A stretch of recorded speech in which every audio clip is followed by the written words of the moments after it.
ಅಡಿಕೆಯಿಂದ ಮಾಡುವಂಥದ್ದು ಏನಿದೆ, ಅಡಿಕೆ ಏನು ಪಾನ್ ಮಸಾಲಕ್ಕೆ ಬಳಸ್ತಾರೆ ನಮ್ಮ ಅದನ್ನು ಬ್ಯಾನ್ ಮಾಡಬಾರ್ದು. ಇಲ್ಲೇ ನಮ್ಮ ಮಲೆನಾಡು ಭಾಗದ ರೈತರು ಕೊಳೆ ರೋಗ, ಎಲೆಚುಕ್ಕೆ ರೋಗದಿಂದ ಹೈರಾಣಾಗಿ ಹೋಗಿದ್ದಾರೆ. ಯಾವುದೋ ಕಾಯಿಲೆಗೆ ಔಷಧಿ ಕಂಡುಹಿಡಿತಾ ಇದ್ದಾರೆ, ಮನುಷ್ಯರಿಗೆ ಮಾರಕ ರೋಗಗಳಿಗೆ ಔಷಧಿ ಕಂಡುಹಿಡಿತಾರೆ. ಇದೊಂದು ಮರಕ್ಕೆ ಬಂದಿರೋ ಒಂದು ರೋಗಕ್ಕೆ ಇನ್ನು ನಮ್ಮಲ್ಲಿ ಔಷಧಿ ಕಂಡುಹಿಡಿಯಲಿಕ್ಕಾಗಿಲ್ಲ. ಪಾನ್ ಮಸಾಲ ಬಗ್ಗೆನೂ ಸ್ಥಳೀಯ ಶಾಸಕರು ಮಾತಾಡಬೇಕು. ರಾಜ್ಯ ಸರ್ಕಾರವು ಅಡಿಕೆಯಿಂದ ತಯಾರಾಗುವಂತಹ ಗುಟ್ಕಾ ಮತ್ತು ಪಾನ್ ಮಸಾಲ ಉತ್ಪನ್ನಗಳ ಮೇಲೆ ನಿಷೇಧ ಹೇರಿದ ಹಿನ್ನೆಲೆ ಈಗ ಅಡಿಕೆ ಮಾರುಕಟ್ಟೆ ಮೇಲೆ ಏನು ಪರಿಣಾಮ ಆಗತ್ತೆ ಅನ್ನೋ ಚಿಂತೆ ರೈತರಲ್ಲಿ ಹೆಚ್ಚಾಗಿದೆ. ಈ ಬಗ್ಗೆ ರೈತ ಒಕ್ಕೂಟದ ಅಧ್ಯಕ್ಷ ವಿಶ್ವನಾಥ್ ಗದ್ದೆಮನೆ ಸರ್ಕಾರದ ಕ್ರಮದ ಬಗ್ಗೆ ಕಳವಳ ವ್ಯಕ್ತಪಡಿಸಿದ್ದಾರೆ. ದೇಶದಲ್ಲಿ ಉತ್ಪಾದನೆಯಾಗುವ ಅಡಿಕೆಯಲ್ಲಿ 60% ಹೆಚ್ಚು ಕರ್ನಾಟಕದಲ್ಲೇ ಬೆಳೆಯಲಾಗ್ತಾ ಇದೆ. ರಾಜ್ಯದ ಲಕ್ಷಾಂತರ ರೈತ ಕುಟುಂಬಗಳು ನೇರವಾಗಿ ಅಡಿಕೆ ಬೆಳೆ ಮೇಲೆಯೇ ಜೀವನ ನಡೆಸುತ್ತಿದೆ.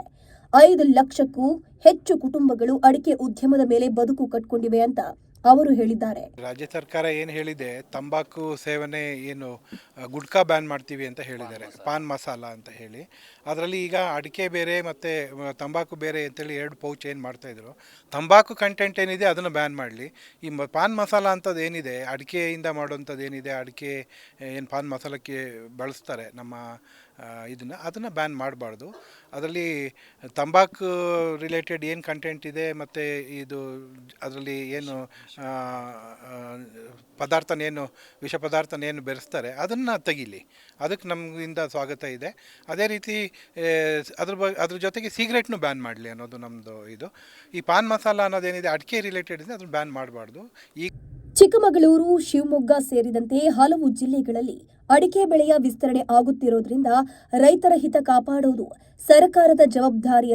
ಹೀಗಾಗಿ ತಂಬಾಕು ಹೊಂದಿರುವ ಮಸಾಲ ಉತ್ಪನ್ನಗಳನ್ನು ಸರ್ಕಾರ ನಿಷೇಧಿಸಲಿ, ಆದರೆ ಅಡಿಕೆ ಆಧಾರಿತ ಪಾನ್ ಮಸಾಲವನ್ನ ಬ್ಯಾನ್ ಮಾಡಬಾರದು.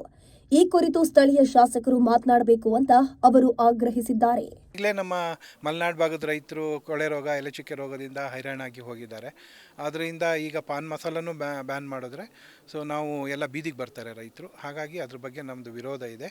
ತಂಬಾಕು ಬಗ್ಗೆ ಬ್ಯಾನ್ ಮಾಡೋದಕ್ಕೆ ನಮ್ಮದು ಸ್ವಾಗತ ಇದೆ. ಅದ್ರ ಬಗ್ಗೆ ಸರ್, ಈಗ ಎಲೆಚುಕ್ಕಿ ರೋಗ, ಹಳದಿ ಎಲೆ ರೋಗ, ಈ ರೀತಿ ರೋಗಗಳು ಹಿಂದೆ ಹಲವಾರು ವರ್ಷಗಳಿಂದ ಇದೆ.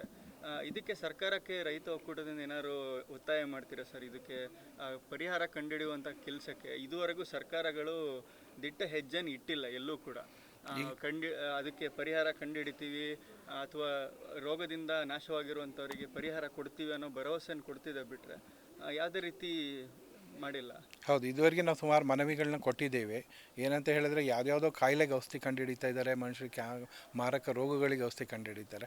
ಇದೊಂದು ಮರಕ್ಕೆ ಬಂದಿರೋ ಒಂದು ರೋಗಕ್ಕೆ ಇನ್ನು ನಮ್ಮಲ್ಲಿ ಔಷಧಿ ಕಂಡುಹಿಡಿಯಲಿಕ್ಕಾಗಿಲ್ಲ. ಅದ್ರ ಬಗ್ಗೆ ಸೈಂಟಿಸ್ಟ್ಗಳನ್ನ ಅಥವಾ ಬೇರೆ ದೇಶದ ಅಥವಾ ಇಸ್ರೇಲ್ ಇರ್ಬೋದು ಅಥವಾ ಇನ್ನಿತರ ಒಳ್ಳೊಳ್ಳೆ